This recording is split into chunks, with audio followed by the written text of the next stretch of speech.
ಗುರು ಬ್ರಹ್ಮ ಗುರು ವಿಷ್ಣು ಗುರುದೇವ ಮಹೇಶ್ವರ ಗುರು ಸಾಕ್ಷಾತ್ ಪರಬ್ರಹ್ಮ ತಸ್ಮೈ ಶ್ರೀ ಗುರುವೇ ನಮಃ. ನಮಸ್ಕಾರ. ನಾನು ನಿಮ್ಮ ಪಂಡಿತ್ ಲೋಕನಾಥ್ ಭಟ್ ಮಾಡುತ್ತಿರುವಂತಹ ನಮಸ್ಕಾರಗಳು. ಏಪ್ರಿಲ್ ತಿಂಗಳು ಆರಂಭವಾಗುತ್ತಿದ್ದಂತೆ ಗ್ರಹಗತಿಗಳ ಮಾತ್ರ ಒಂದು ಬದಲಾವಣೆ ಅನ್ನೋದು ಕಂಡುಬರುತ್ತದೆ. ಕಾಲಭೈರವ ಅಂದರೆ ಸಮಯದ ದೇವರು.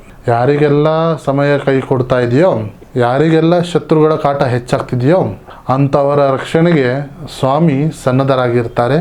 ವಿಶೇಷವಾಗಿ ಏಪ್ರಿಲ್ ತಿಂಗಳು ಕಳೆದ ನಂತರ ಈ ಒಂದು ರಾಶಿಯವರಿಗೆ ಒಂದು ಕೆಟ್ಟ ಸಮಯ ಮುಗಿಯುವಂಥ ಹಂತಕ್ಕೆ ಬಂದಿದೆ. ನಿಮ್ಮ ಕಷ್ಟದ ಒಂದು ಬಾಗಿಲು ಮುಚ್ಚಿ ಬೆಳಕಿನ ದಾರಿ ತೆರೆಯುವಂಥ ವಿಚಾರವಿದೆ. ಹಾಗಾದರೆ ಆ ಕಾಲಭೈರವನ ಸ್ವಾಮಿಯ ಒಂದು ಅನುಗ್ರಹಕ್ಕೆ ಪಾತ್ರವಾಗಿರುವಂಥ ರಾಶಿ ಯಾವುದು? ಈ ವಿಡಿಯೋದಲ್ಲಿ ನಾನು ತಿಳಿಸ್ಕೊಡ್ತಾ ಇದ್ದೇನೆ. ಈ ವಿಡಿಯೋ ನಿಮಗೆ ಇಷ್ಟವಾದಲ್ಲಿ ಈ ವಿಡಿಯೋಗೆ ಲೈಕ್ ಕೊಟ್ಟು ನನ್ನ ಚಾನಲ್ ಆದ ರಾಯರ ಭವಿಷ್ಯಕ್ಕೆ ಸಬ್ಸ್ಕ್ರೈಬ್ ಅನ್ನೋದು ಮಾಡಿ. ಮೊದಲನೇದಾಗಿ ವೃಷಭ ರಾಶಿ. ಕಾಲಭೈರವನ ಕೃಪೆಯಿಂದಾಗಿ ನಿಮ್ಮ ಎಲ್ಲ ಕನಸುಗಳು ನನಸಾಗುವಂತಹ ಸಮಯವಿದೆ.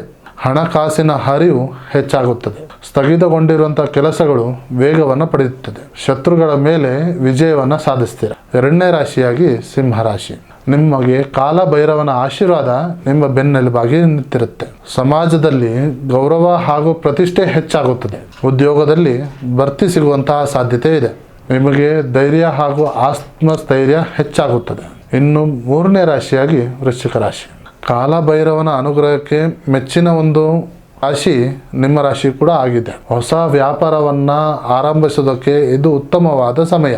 ಮನೆಯಲ್ಲಿ ಸುಖ ಹಾಗೂ ಶಾಂತಿ ನೆಲೆಸುತ್ತದೆ. ಆಸ್ತಿಯನ್ನು ಖರೀದಿ ಮಾಡುವಂಥ ಯೋಗ ನಿಮಗಿದೆ. ವಿದ್ಯಾರ್ಥಿಗಳಿಗೆ ಉತ್ತಮವಾದ ಲಾಭಾಂಶ ಸಿಗಲಿದೆ. ಇನ್ನು ನಾಲ್ಕನೇ ರಾಶಿಯಾಗಿ ಧನುರಾಶಿ. ವಿದೇಶ ಪ್ರಯಾಣ ಮಾಡುವಂಥ ವ್ಯಕ್ತಿಗಳಿಗೆ ಶುಭ ಸುದ್ದಿ ಸಿಗುತ್ತದೆ.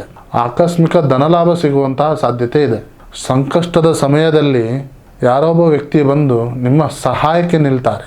ಈ 4 ರಾಶಿಯವರು ಪ್ರತಿ ಶನಿವಾರ ಕಾಲಭೈರವನಿಗೆ ಸಾಸಿವೆ ಎಣ್ಣೆ ದೀಪವನ್ನು ಅಂಟಿಸಿ ಶ್ವಾನಗಳಿಗೆ ಆಹಾರವನ್ನು ನೀಡಿ. ಕಾಲಭೈರವನಿಗೆ ಇದು ಅತ್ಯಂತ ಪ್ರಿಯವಾದ ಸೇವೆ. ಈ 4 ರಾಶಿಯವ್ರದ್ದು ನಿಮ್ಮದಾಗಿದ್ದರೂ ಇಲ್ಲದಿದ್ದರೂ ಓಂ ನಮೋ ಕಾಲಭೈರವಾಯ ನಮಃ ಅಂತ ಹೇಳಿ ಕಮೆಂಟನ್ನು ಮಾಡಿ. ಈ ವಿಡಿಯೋಗೆ ಲೈಕ್ ಕೊಟ್ಟು ನನ್ನ ಚಾನಲ್ ಆದ ರಾಯರ ಭವಿಷ್ಯಕ್ಕೆ ಸಬ್ಸ್ಕ್ರೈಬ್ ಮಾಡಿ ಹಾಗೂ ಈ ವಿಡಿಯೋವನ್ನು ಶೇರ್ ಮಾಡಿ. ಹಾಗೂ ನಿಮಗೇನಾದರೂ ಸಮಸ್ಯೆ ಇದ್ದಲ್ಲಿ ನೇರವಾಗಿ ಬಂದು ಭೇಟಿಯಾಗಿ ಅಥವಾ ಈ ಕೆಳಕಂಡ ನಂಬರಿಗೆ ಕರೆ ಮಾಡಿ. ಧನ್ಯವಾದಗಳು.